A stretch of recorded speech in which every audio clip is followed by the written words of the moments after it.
Hello అండి, అందరూ బాగానే ఉన్నారా? మేము బాగానే ఉన్నామండి. ఈరోజు మీకు దొండకాయతో గుత్తి దొండకాయ ఎలా చేయాలో చూపిస్తాను. దానికి ముందుగా మనము అటు ఇటు ఉన్నాయి తీసేసుకొని ఇలా కట్ చేసి పెట్టుకోవాలండి. దొండకాయని 4 భాగాలుగా. దాంట్లో కావాల్సిన ఇంగ్రీడియంట్స్ పచ్చి కొబ్బరి, ఉల్లిపాయ ముక్కలు, కారము, ఉప్పు, చింతపండు, జీలకర్ర, కొంచెం పుట్నాలండి. వీటన్నిటిని పేస్ట్ చేసుకోవాలి. అదండి ఇలా పేస్ట్ చేసి పెట్టుకోవాలి. ఇలా పేస్ట్ చేసుకున్న దాన్నంతా దీంట్లో పెట్టుకోవాలండి.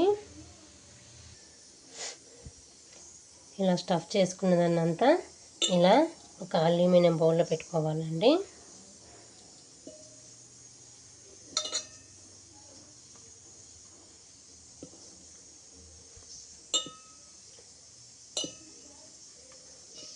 నేను ఒక 1/4 కేజీ దొండకాయలు తీసుకున్నాను.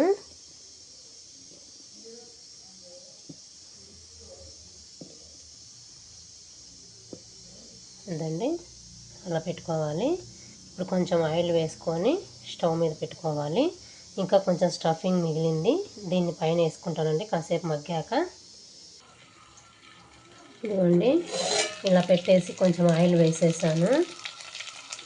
ఇలా మూత పెట్టేసుకొని ఉడికించుకోవాలండి. ఇదండి ఫైనల్గా గుత్తి దొండకాయ రెడీ అయిపోయింది.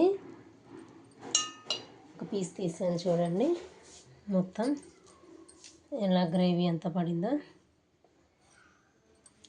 టేస్టీగా ఉంది. సూపర్ అండి. అంతే అండి, చాలా ఈజీగా టేస్టీగా ఉంటుంది. దొండకాయకి ఇట్లా మనం గుత్తి మసాలా పెడితే చాలా టేస్టీగా ఉంటుంది. బాయ్ అండి.